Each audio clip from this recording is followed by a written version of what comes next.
Astaghfirullah. Bismillahirrahmanirrahim. Assalamualaikum warahmatullahi wabarakatuh.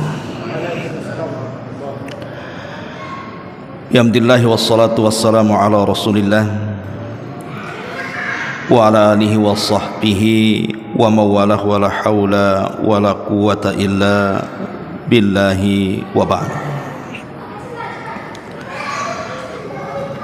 Alhamdulillah, segala puja dan puji hanya milik Allah subhanahu wa ta'ala. Salawat dan juga salam kita hadiahkan kepada Rasul kita Nabi besar Muhammad sallallahu alaihi wa ala alihi wasallam.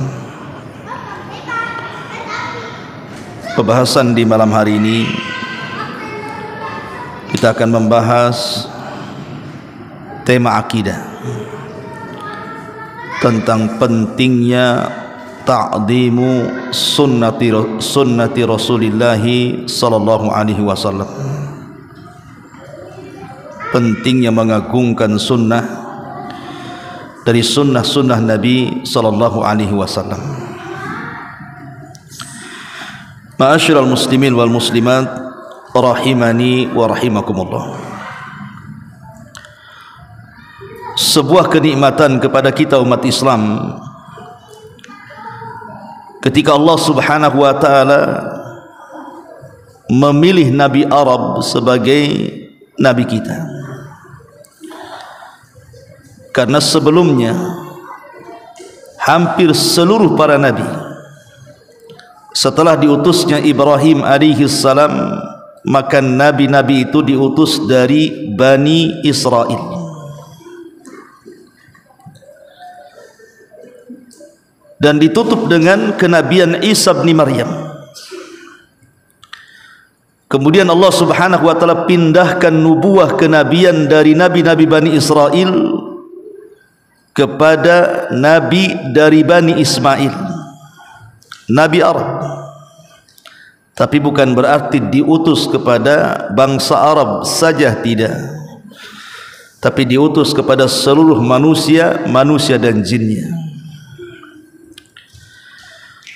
Tentu diutusnya Nabi kita Muhammad sallallahu alaihi wasallam dari Bani Ismail tidak lepas daripada doa Ibrahim alaihi salam. Ketika Ibrahim alaihi salatu wassalam membawa Hajar dan juga Ismail, kemudian Ibrahim berdoa kepada mereka dan mengatakan, Rabbana ib'ats fihim rasulan. Ya Rabb kami, utus dari keturunan mereka ini seorang Rasul. Maka Allah subhanahu wa ta'ala kabulkan doanya Ibrahim. Akhirnya kemudian dari turunan Ismail alaihi salam sampai kepada Adnan, dan Adnan sampai kepada Hashim, kemudian sampai kepada Rasul kita Muhammad sallallahu alaihi wasallam. Kata Nabi sallallahu alaihi wasallam, ana da'watu Ibrahim. Keberadaan saya, kata Rasul, menjadi nabi ini karena doanya Nabi Ibrahim. Wa busyra Isa bin Maryam, dan kabar gembira dari Isa bin Maryam. Ketika Isa mengatakan, ya'ti min ba'di ismuhu Ahmad, akan datang seorang Rasul sepeninggalku, kata Isa, sesudahku, kata Isa, dialah Ahmad ataupun Muhammad. Dari sini Allah subhanahu wa ta'ala merubah segalanya. Yang tadinya nabi-nabi itu semua dari Bani Israel, tiba-tiba kemudian nabi muncul dari Bani Ismail. Sampai orang-orang Yahudi, terutama para pendeta di zaman itu, mereka menangis ketika alamat kelahiran seorang nabi, munculnya bintang Ahmad. Tidak ada satupun wanita Yahudi yang ada di Madinah melahirkan anak. Kemudian terdengar pula di saat bintang itu muncul, di Mekah ada anak yang lahir, sehingga mereka mengatakan zahabat nubuwatu Bani Israel, telah hilang kenabian Bani Israel dan telah berpindah kepada Bani Ismail. Ma'asyiral muslimin yang dimuliakan Allah Subhanahu wa taala. Lah tentunya keberadaan Nabi kita Muhammad sallallahu alaihi wasallam yang patut kita syukuri adalah beliau diutus dari kalangan manusia, bukan dari kalangan jin ataupun para malaikat. Artinya ketika Nabi yang diutus kepada kita ini sama dengan kita jenisnya, dia juga manusia sama dengan kita, sehingga kita mampu untuk menirunya. Anda bisa bayangkan kalau seandainya Allah mengutus Nabi itu dari kalangan malaikat, macam mana cara menirunya? Malaikat beribadah terus, dia tidak pernah lelah letih dalam beribadah, tidak makan, tidak minum, tidak kawin. Macam mana cara meniru malaikat? Atau kalau seandainya Nabi itu diutus dari kalangan jin, sementara kalangan jin itu secara kasat mata pun kita tidak bisa melihatnya, dan kebanyakan mereka kufur dibandingkan beriman, maka akan lebih sulit lagi kita menirunya. Tapi Allah Subhanahu wa taala karuniakan dengan nikmat yang sangat besar. Nabi yang diutus kepada kita itu adalah seorang manusia sama dengan kita. Qul innama ana basyarum mithlukum, katakan ya Muhammad, saya ini manusia seperti kalian. Laqad ja'akum rasulun min anfusikum azizun alaihi ma anittum harisun alaikum bil mu'minina raufur rahim. Sungguh telah datang kepada kalian rasul dari kalangan kalian sendiri, kalangan manusia. Amat sangat berat ketika melihat penderitaan kalian, sangat semangat untuk memberikan hidayah kepada kalian, dan dia memiliki kasih sayang kepada orang-orang yang beriman. Ma'asyiral muslimin yang dimuliakan Allah Subhanahu wa taala. Maka bertolak dari sini bahwa kita dituntut untuk mencontoh Nabi sallallahu alaihi wasallam. Tidak ada alasan kita tidak mencontoh Nabi, karena Nabi sama dengan kita manusia. Diketahui bagaimana cara bicaranya, cara jalannya, cara berkeluarganya, cara muamalahnya, cara ibadahnya, akidahnya, dan begitu seterusnya. Kita bisa melihat dengan cara membaca ajaran-ajarannya, karena kita tidak hidup di zaman Rasul. Ma'asyiral muslimin yang dimuliakan Allah Subhanahu wa taala. Baik, kita akan masuk pada pembahasan kita tentang ta'zimus sunnah.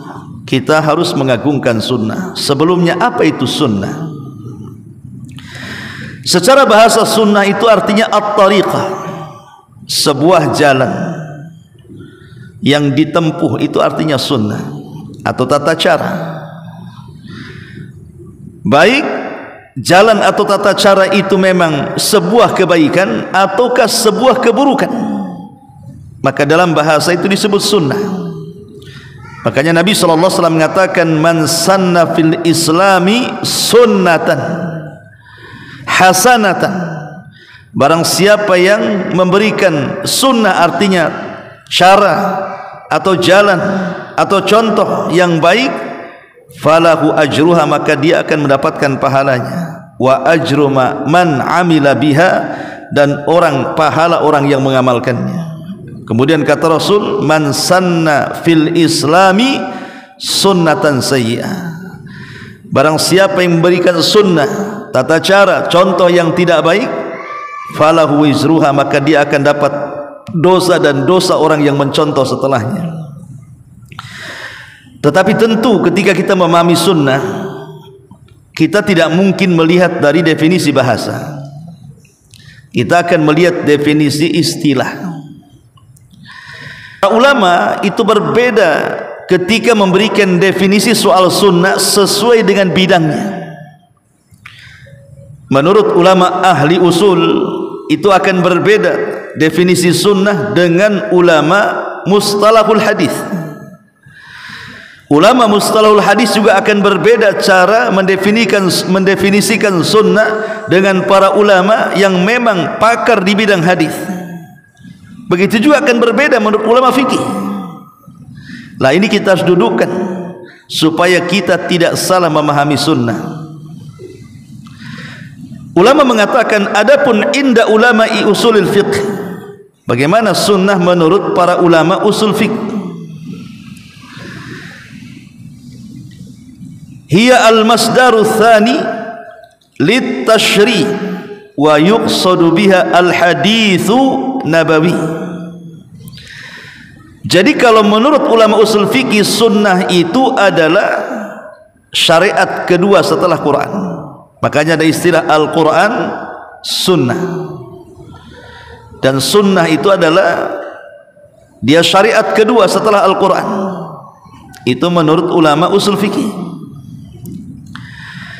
Tetapi menurut ulama mustalahul hadis, sunnah adalah ma udhifa ila nabi sallallahu alaihi wasallam min qaulin au fi'lin au takririn.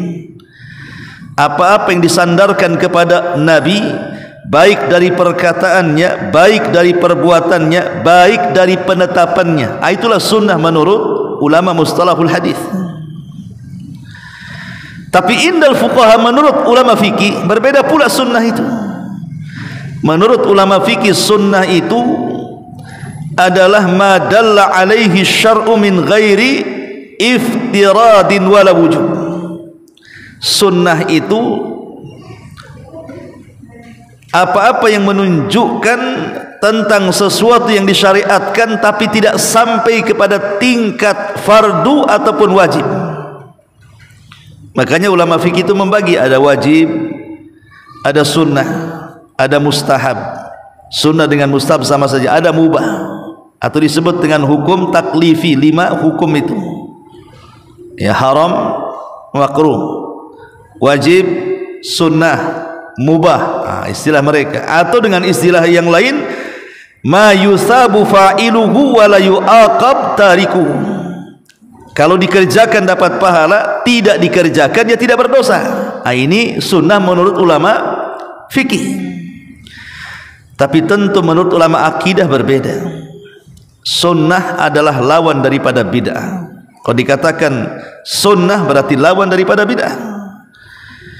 Maksudnya hadyun Nabi sallallahu alaihi wasallam fi usuluddin. Dia adalah petunjuk Nabi sallallahu alaihi wasallam dalam pokok-pokok agama. Jadi lawan daripada bid'ah adalah sunnah. Dari sini kita tahu bahwa pengertian sunnah itu bermacam-macam sesuai dengan bidang ulamanya masing-masing. Menurut ulama usul berbeda, menurut ulama mustalahul hadis berbeda, menurut ulama fikih berbeda, menurut ulama akidah berbeda, termasuk indal muhadditsin. Menurut ulama ahli hadis, mereka mengartikan sunnah itu kullu ma uthira anin nabi sallallahu alaihi wasallam min qaulin au fi'lin au taqririn au siratin au sifatin khalqiyatin au khuluqiyatin sawa'un akana dzalika qabla al-bi'tsati am ba'daha. Jadi sunnah menurut ahli hadis, apa-apa yang datang dari Rasul, baik perkataannya, perbuatannya, penetapannya, sirahnya, sifat-sifat badannya, sifat-sifat akhlaknya, baik dijelaskan sebelum diangkat menjadi nabi atau setelahnya. Ma'asyiral muslimin wal muslimat rahimani wa rahimakumullah. Tetapi kalau diitlakkan kalimat sunnah, kalau kita katakan ini sunnah, yuradu biha ma kana fi amri din, maka seluruh syariat-syariat dalam agama itu disebut sunnah. Makanya kalau kita baca perkataan Imam Barbahari dalam kitabnya Syarhus Sunnah, beliau mengatakan apa? As-sunnatu hiyal islam wal islam huwa sunnah. Sunnah adalah Islam dan Islam adalah sunnah. Artinya kalau disebut sunnah, ya itulah Islam. Kalau disebut Islam berarti di dalamnya adalah sunnah Nabi sallallahu alaihi wa ala alihi wasallam. Ma'asyiral muslimin yang dimuliakan Allah Subhanahu wa taala, baik itu secara definisi sunnah itu, sehingga jangan salah kaprah nantinya. Orang pamannya pakai celana di atas mata kaki. Kemudian dikatakan, itu kan sunnah saja, nggak apa-apa saya melembrehkan pakaian di bawah mata kaki. Kan sunnah itu kalau dikerjakan dapat pahala, ditinggalkan tak berdosa. Kita katakan ya, itu menurut siapa? Ulama ahli fikih. Kalau antum sholat sunnah rawatib dikerjakan dapat pahala, tidak dikerjakan pun tidak ada masalah karena tidak ada ancamannya. Ya. Antum pemanya sholat duha, tidak sholat duha pun tidak ada masalah karena tidak ada ancaman orang meninggalkan sholat duha. Tapi kalau masalah isbal ini beda karena ada ancamannya. Supaya bisa mendudukkan ketika kita ini menyebut kalimat sunnah itu dengan definisi tadi. Ma'asyiral muslimin yang dimuliakan Allah Subhanahu wa taala. Kita akan baca beberapa ayat dan juga hadis-hadis Nabi sallallahu alaihi wasallam tentang pentingnya tamasuk dengan sunnah itu, berpegang teguh dengan sunnah itu. Pertama, surah Nur ayat 51. Allah Subhanahu wa taala mengatakan, innama kana qaulal mu'minin idza du'u ila Allahi wa rasulihi liyahkuma bainahum an yaqulu sami'na wa ata'na. Kata kunci perkataan seorang mukmin apabila dipanggil kepada Allah dan Rasulnya untuk berhukum, maka mereka akan mengatakan sami'na wa ata'na, kami siap dengar dan kami siap taat. Ayat ini menjelaskan kepada kita bahwa kita harus tunduk dengan keputusan Allah dan Rasulnya. Kalau Allah sudah memutuskan sebuah perkara ataupun Nabi SAW memutuskan sebuah perkara, maka tidak boleh ada kebimbangan dalam hati kita, tidak boleh ada keraguan-raguan dalam hati kita, tapi kita katakan dengan mantap, sami'na wa ata'na, kami dengar dan kami taat. Begitulah seorang muslim, seorang mukmin. Karena Allah sendiri yang mengatakan dalam surah An-Nisa 65, fala wa rabbika la yu'minun hatta yuhaqqimuka fima syajara bainahum thumma la yajidu fi anfusihim harajan mimma qadaita wa yusallimu taslima. Fala wa rabbik, sungguh demi Rabbmu, mereka tidak dinyatakan beriman sampai mereka menjadikan engkau sebagai hakim dari perselisihan yang mereka perselisihkan. Kemudian mereka tidak ada dalam hati-hati mereka perasaan berat hati dengan keputusan Nabi, ragu-ragu dengan keputusan Nabi, tapi hendaklah mereka harus betul-betul taslim, tunduk dengan apapun yang diberikan arahan oleh Allah dan Rasulnya. Dari sini ada larangan kalau kita ini kemudian ragu-ragu terhadap putusan Allah dan Rasulnya, karena dalam ayat yang lain juga mengatakan makana limu'minin wala mu'minatin idza qadallahu wa rasuluhu amran an yakuna lahumul khiyaratu min amrihim. Tidak layak bagi seorang mukmin laki-laki atau perempuan kalau Allah dan Rasulnya memutuskan sebuah perkara ada kebimbangan, tidak boleh ada kebimbangan. Kita katakan sami'na wa ata'na. Masalahnya ikhwatu fiddin, kita tahu bahwa ketika zaman itu semakin jauh dari Nabi, Anas ibn Malik radhiyallahu anhu mengatakan, sayati alaikum zaman walladhi ba'dahu syarru minhu. Akan datang zamannya di mana setelahnya lebih buruk daripada sebelumnya. Artinya ketika Nabi SAW hidup dan juga para sahabat hidup, maka itulah zaman terbaik sepanjang sejarah manusia hidup di permukaan bumi. Karena Nabi SAW mengatakan khairun nas qarni, sebaik-baik manusia adalah generasiku, maksudnya aku dan para sahabatku.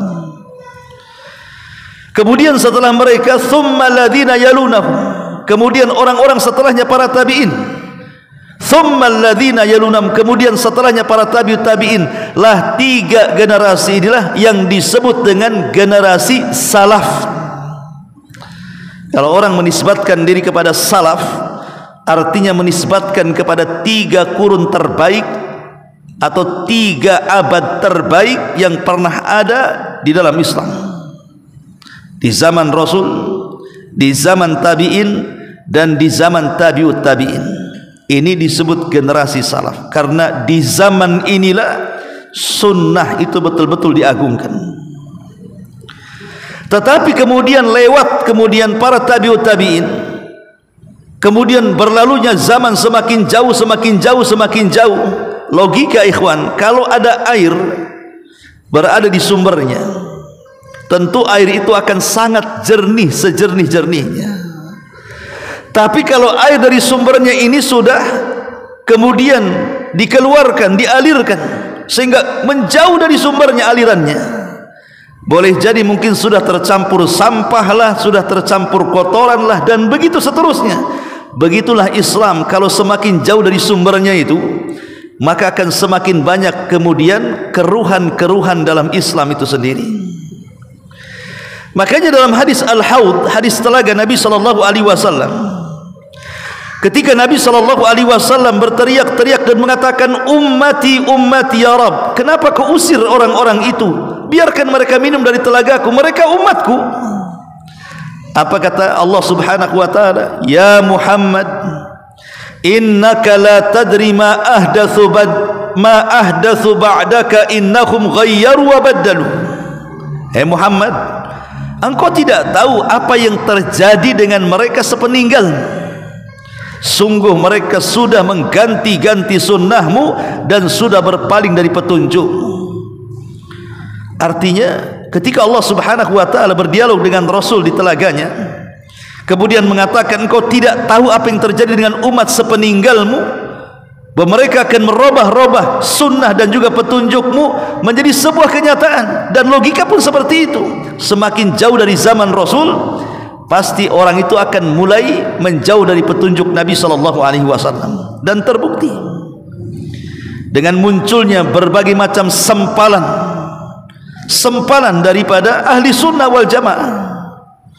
Dimulai kemunculan yang pertama kali adalah firqatul khawarij, kemudian disusul firqatul syiah, kemudian disusul firqah qadariyah, kemudian disusul dengan firqah murji'ah, kemudian macam-macam sampai kepada mu'tazilah. Dan Nabi SAW menyebutkan, sataftariku hadhil ummah ala 73 firqatan, akan terpecah umat ini menjadi 73 kelompok. Kemudian Rasul mengatakan, yang 72 itu mereka terancam dengan neraka. Maksud terancam neraka itu ya bisa masuk neraka, bisa tidak. Kalau Allah mau, Allah masukkan ke neraka. Kalau Allah mau ampuni, mungkin dimasukkan ke dalam surga. Tapi yang jelas mereka terancam dengan neraka. Yang tidak terancam itu cuma satu. Kata Nabi SAW, merekalah al-jamaah. Dalam hadis yang lain, makana ala mithli ma ana alaihi al-yawm wa ashabi. Yang satu itu adalah orang yang senantiasa bersamaku pada hari ini dan juga para sahabat. Artinya siapapun yang kembali kepada sunnah Rasul dan sunnah para khulafaur rasyidin, itulah yang disebut dengan firqatun najiyah, taifah al-mansurah, kelompok yang selamat, kelompok yang akan ditolong. Yang kata Rasul, la tazalu taifatun min ummati zahirina alal haq, akan senantiasa ada sekelompok orang itu yang menampakkan kebenaran. Mereka lah firqatun najiyah, kelompok yang selamat yang disebutkan oleh Nabi SAW. Ma'asyiral muslimin wal muslimat rahimani wa rahimakumullah. Makanya kalau kita lihat hari ini, banyak perkara-perkara sunnah yang didakwahkan itu oleh sebagian kaum muslimin merasa asing dan juga aneh. Tentu kita yang mengaji seperti ini tidak heran, karena Rasul yang pernah mengatakan juga, bada'al Islam gharib wa sayaudu ghariban kama bada. Islam itu datang asing dan keasingan ini akan kembali kelak nanti. Tapi Rasul mengatakan, fatuba lil ghuraba, beruntunglah orang-orang yang dianggap asing itu. Siapa orang yang dianggap asing? orang yang mereka memperbaiki manusia di saat rusaknya manusia, kata Rasul. Lah kita hari ini bisa menyaksikan kan, orang yang mendakwahkan sunnah, orang yang mengamalkan sunnah Nabi SAW terkadang apa? Dituduh macam-macam dengan tuduhan-tuduhan yang sangat keji sekali. Bahkan terkadang sebagian mereka dikasuskan, diejek, dihina, diusir, persis seperti keadaan Nabi SAW dan para sahabat di zamannya. Wajar kalau Nabi SAW mengatakan, al-qabid ala sunnati kal-qabid ala jamrah. Orang yang memegang sunnah itu sama dengan orang yang memegang bara api. Coba ambil arang yang lagi merah itu, yang lagi merah-merah api itu, antum ambil. Seberapa tahan antum pegang tu bara api itu? Tidak akan tahan, sebentar saja antum lempar. Boleh jadi mungkin tangan pun bisa jadi kepanasan. Lah seperti itulah Rasul mencontohkan orang yang memegang sunnah di akhir zaman itu seperti itu. Semakin dipegang sunnah itu, maka semakin banyak tantangannya. Tapi kalau tidak tahan dengan tantangan itu, maka lepaslah sunnah pada diri dia. Makanya wajar kalau Nabi SAW sampai mengatakan, inna mi waraikum ayyama sabrin, kelak di belakang kalian ada hari-hari kesabaran, di mana orang-orang yang memegang sunnah seperti memegang bara api. Tapi kata Nabi SAW, lil amilina fihim mithla ajri khamsina rajulan ya'maluna mithla amalihi. Kata Nabi SAW, tetapi kalau dia bisa kuat tahan melaksanakan sunnah Nabi di tengah-tengah banyak fitnah yang mendera dia, maka dia akan mendapatkan pahala yang sama dengan amalan yang dikerjakan 50 sahabat Nabi SAW. Luar biasa ya. Jadi dakwah sunnah ini memang seperti ini akan banyak tantangan di masyarakat. Karena Waraqah ibn Naufal pernah mengatakan kepada Nabi SAW, wahai Muhammad, siapapun yang membawa ajaran yang kau bawa, illa udhi, kecuali pasti akan diuji, akan diintimidasi, akan ditekan. Makanya dakwah sunnah itu tidak ada yang mulus, mesti ada saja tantangannya. Dan kita bisa rasakan, jangan jauh-jauh, kita mendakwahkan keluarga sajalah, mendakwahkan orang tua, ini tak boleh, ini tidak ada sunnahnya, macam-macam dia ngomong sama kita. Begitulah keasingan sunnah itu. Ma'asyiral muslimin yang dimuliakan Allah Azza wa Jalla, para ulama ketika menjelaskan makna tamasuk dengan sunnah itu apa. Lil mutamassikina minkum, siapapun yang kalian berpegang teguh dengan sunnah itu, maksudnya berpegang teguh dengan sunnah itu seperti apa? Maka para ulama mengatakan, orang yang memegang sunnah itu dikatakan memegang sunnah ketika ada 4 perkara kepada dia. Pertama, al-qiyamu bil wajibati wajtinabul muharramat. Dia berusaha untuk melaksanakan yang wajib-wajib dan meninggalkan yang diharamkan. Yang kedua, ijtinabul bid'ah. Dia harus meninggalkan bid'ah, baik bid'ah amal ataupun keyakinan. Kemudian yang ketiga, al-hirsu ala tatbiqi sunani wal mustahabbat bihasbi qudratihi wastita'ati. Dia harus semangat berusaha untuk mentatbik, untuk sedikit demi sedikit mempraktikkan sunnah-sunnah yang disunnahkan Nabi, ya sesuai dengan kadar kemampuan kita. Dan yang keempat, da'watun nas ilal khairi wa muhawalatu islahi ma amkan. Ajak manusia sebanyak-banyaknya kepada kebaikan dan juga berusaha untuk menjadi orang yang senantiasa membawa perbaikan di tengah-tengah manusia. Itulah orang-orang yang tamasuk dengan sunnah. Karena banyak orang-orang yang mengaku ahli sunnah. Saya kembali kepada sunnah Nabi. Alhamdulillah, setelah saya hijrah ke sunnah, saya mendapatkan ini dan itu. Tapi berapa banyak orang-orang yang kemudian menisbatkan diri kepada sunnah, dari segi ibadah saja dia malas-malas, dari segi menjauhkan yang diharamkan saja masih juga melakukannya. Apalagi kita dikatakan kemudian dia orang yang tamasuk dengan sunnah, ataupun melakukan sesuatu yang tidak diajarkan Rasul. Rasul tidak memerintahkan sesuatu, kita pula melakukan sesuatu. Padahal kalau seandainya orang ini mau mencukupkan dalam hidupnya dengan sunnah Rasul, hidup kita sudah enggak ada, sunnah Nabi lo enggak selesai kita amalkan.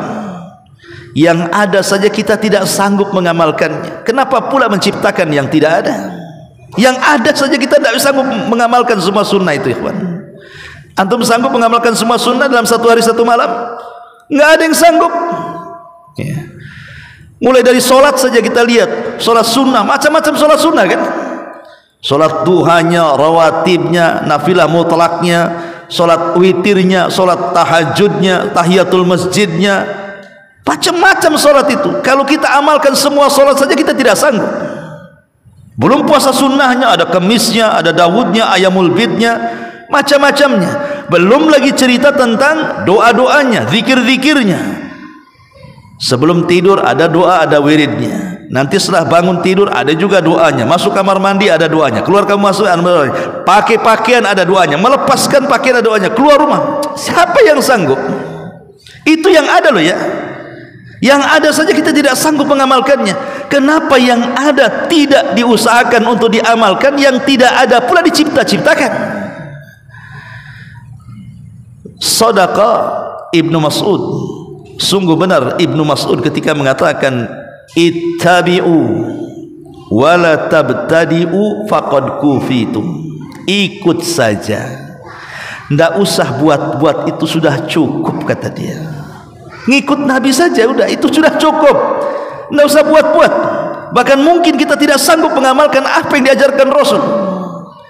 Makanya lihat bagaimana perkataan Imam Ahmad.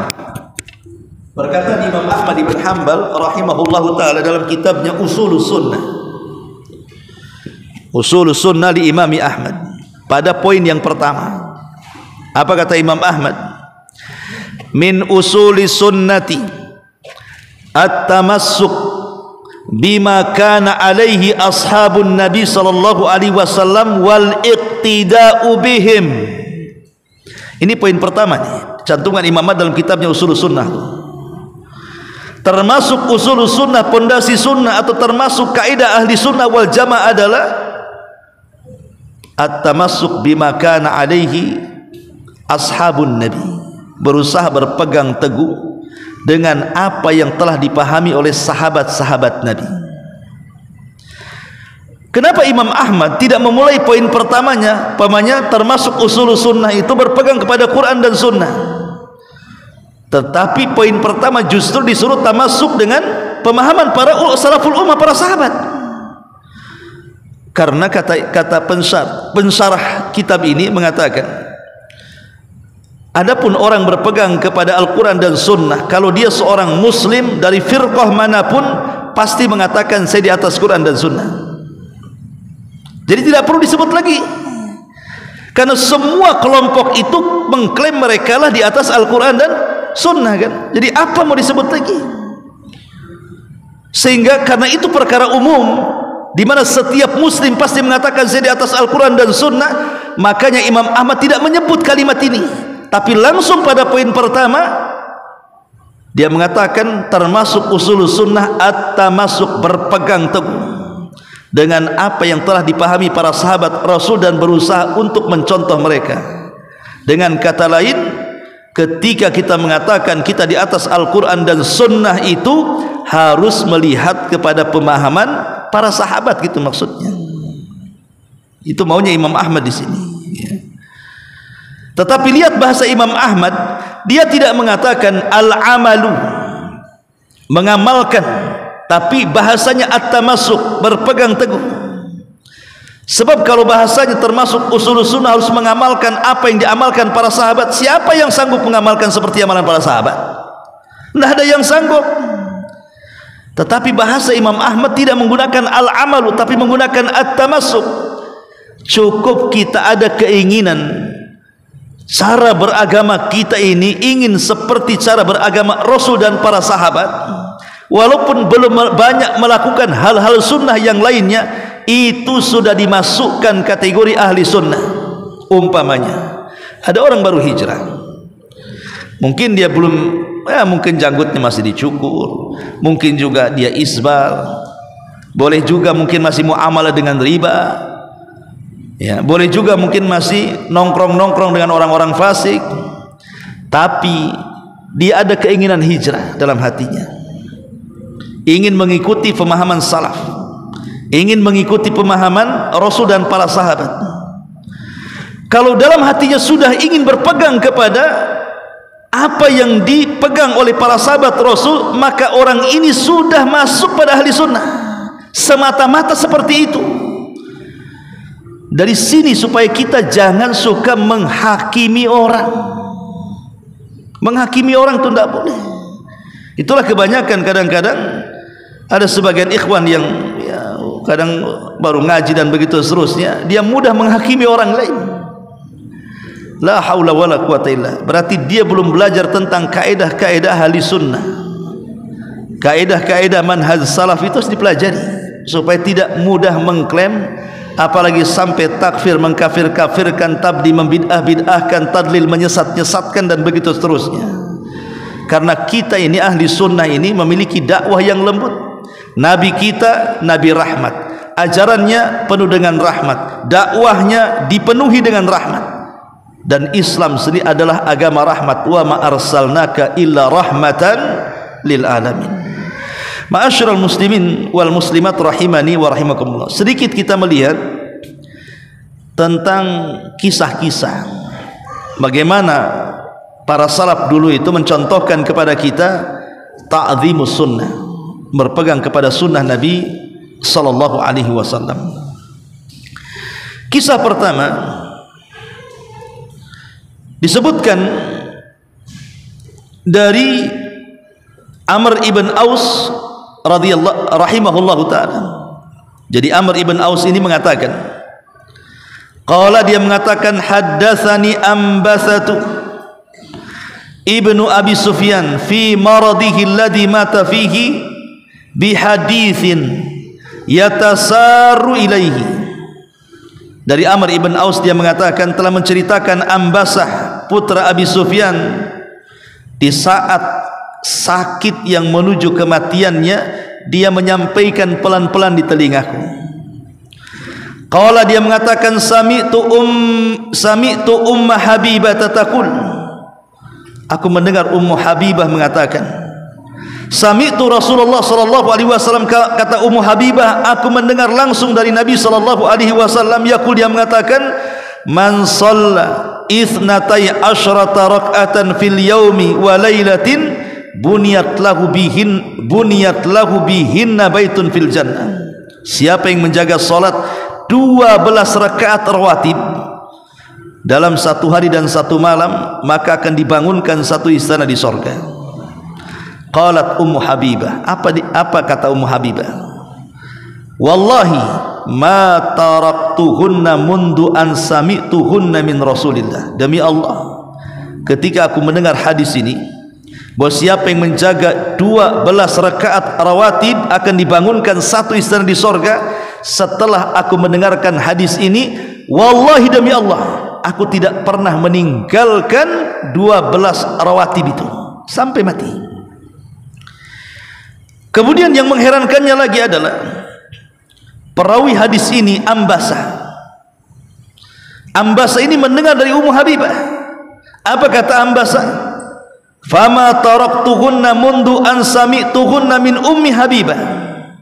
Kata Ambasah, demi Allah, aku pun tidak pernah meninggalkan 12 rakaat itu sejak aku mendengar hadis Nabi dari Ummu Habibah. Yang lebih mengherankan lagi adalah perawi berikutnya, namanya Amr ibn Aus ini. Dia mengatakan, ma taraktuhunna mundu sami'tuhunna min Ambasah, rawahu Muslim.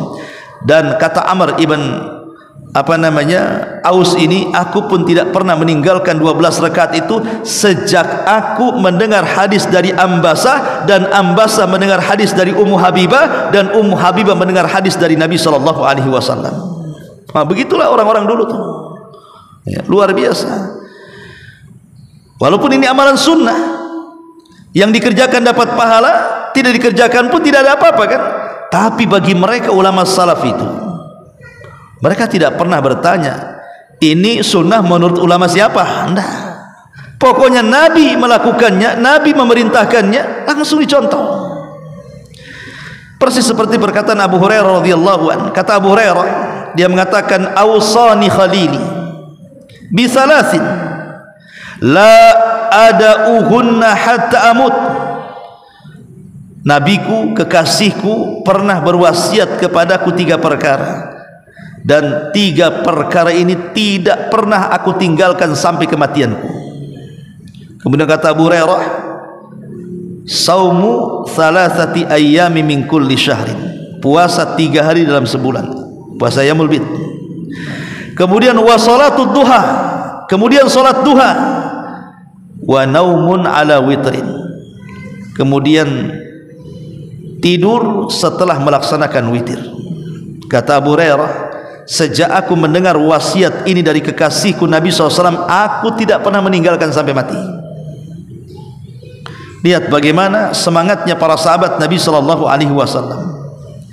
Bahkan disebutkan oleh Ibnu Umar radhiyallahu anhuma, bainama nahnu nusalli ma'a Rasulillah, kata Ibnu Umar, kami pernah salat bersama Rasul. Idh qala rajulun minal qaum, tiba-tiba ada orang yang salat dan dia membaca doa iftitah, Allahu akbar kabira walhamdulillahi katsira wa subhanallahi bukrata wa asila. Kan doa iftitah kan macam-macam ya, ada Allahumma ba'id baini, ya kan. Nah, salah satunya juga ini. Kata Nabi SAW, manil qail, siapa yang ngomong tadi? Siapa yang ngomong tadi? Kemudian ditunjukkan, fulan wahai Rasul yang sedang salat. Apa kata Nabi SAW? Ajibtu laha futihat laha abwabus sama. Aku takjub dengan bacaan itu, sekarang pintu langit sedang dibuka lebar-lebar karena bacaannya. Maka Ibnu Umar mengatakan, fama taraktuhunna mundu an sami'tu min Rasulillah sallallahu alaihi wasallam yaqulu dzalik. Sejak itu aku tidak pernah meninggalkan lafaz iftitah ini sejak aku mendengar Nabi sallallahu alaihi wasallam mengatakan keutamaannya kepada orang itu, katanya. Nah, begitulah para sahabat. Ya. Ma'asyiral muslimin yang dimuliakan Allah Subhanahu wa taala. Bahkan Syekh Utsaimin mencontohkan bagaimana tamasuk beliau dengan sunnah itu. Jadi kata Syekh Utsaimin rahimahullah tadi itu disebutkan dalam Syarah Bulughul Maram.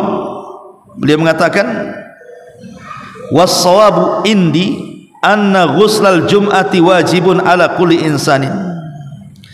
Setelah aku mengadakan penelitian, kata Syekh Utsaimin, maka yang benar menurutku bahwa mandi di hari Jumat itu hukumnya wajib. Kemudian Syekh Utsaimin mengatakan apa? Wa ma taraktuhu mundu alimtu bihadzal hadis, dan aku tidak pernah meninggalkan mandi Jumat itu sejak aku membaca hadisnya. Itu kan luar biasa. Ya. Ma'asyiral muslimin yang dimuliakan, ini kan ulama kontemporer. Kita balik kepada ulama salaf. Ya. Abdullah ibn Abbas radhiyallahu anhuma, dia menceritakan, jadi satu hari anna Nabi SAW ra'a khataman min zahabin fi yadi rajulin. Rasul melihat ada orang laki-laki memakai khatam, memakai cincin di tangannya terbuat dari emas. Kan tidak boleh cincin emas bagi laki-laki, kan tak boleh. Laki-laki ini memakai cincin emas. Fanazahu fatarahu, maka Rasul mengatakan, sini kamu. Kemudian tangannya diberikan kepada Rasul, dicabutnya Rasul apa emas itu, kemudian dilempar sama Nabi. Setelah dilempar, Rasul mengatakan, apakah salah seorang di antara kalian mau dilempar ke dalam api neraka hanya gara-gara memakai emas di tangannya? Kemudian Rasul pun pergi. Setelah Nabi SAW pergi, ada kawannya mengatakan kepada orang yang punya cincin emas yang dibuang oleh Nabi itu, sekarang Nabi sudah nggak ada, kenapa kau tak ambil lagi itu cincinnya? Kalaupun kau tak pakai kan kau bisa jual, ada manfaatnya. Lihat bagaimana ucapan sahabat ini, wallahi demi Allah, la akhuduhu abadan, aku tidak mungkin mengambilnya selamanya, wa qad tarahahu Rasulullah sallallahu alaihi wasallam, karena cincin itu sudah dibuang Nabi. Karena cincin itu yang membuang Nabi, saya tidak akan mengambilnya selamanya. Lihat, sampai Abdullah bin Mas'ud radhiyallahu an, dia masbuk, dia telat masuk masjid di hari Jumat. Nabi sedang khutbah. Lah dalam khutbah Nabi sallallahu alaihi wasallam anta membicarakan sebuah khutbah apa, tiba-tiba di atas mimbar Rasul mengatakan ijlisu, duduk kalian. Ibnu Mas'ud ini baru sampai di pintu, tiba-tiba kemudian dia mendengar suruh duduk, langsung duduk dia, padahal dia tidak tahu menahu maksud Rasul suruh duduk itu apa kan gitu. Tapi ketika dia mendengar Rasul dalam mimbar itu suruh duduk, duduk dia di pintu tuh. Ketika Rasul melihat Abdullah bin Mas'ud duduk di situ, ngapain kau duduk di situ? Sini katanya. Ya, menunjukkan apa? Seorang khatib boleh menegur makmum, tapi makmum tak boleh menegur khatib. Khatib pecinya mereng itu, batal antum. Ya, mengatakan kepada saudaranya diam saja sudah dikatakan tidak ada Jumat. Cuma pula khatib antum gitu ya. Ma'asyiral muslimin yang dimuliakan Allah Subhanahu wa taala. Kemudian contoh yang lain. Jadi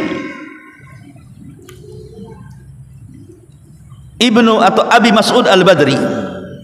Abi Mas'ud Al-Badri disebut Badri karena dia orang sekitar wilayah perang Badar.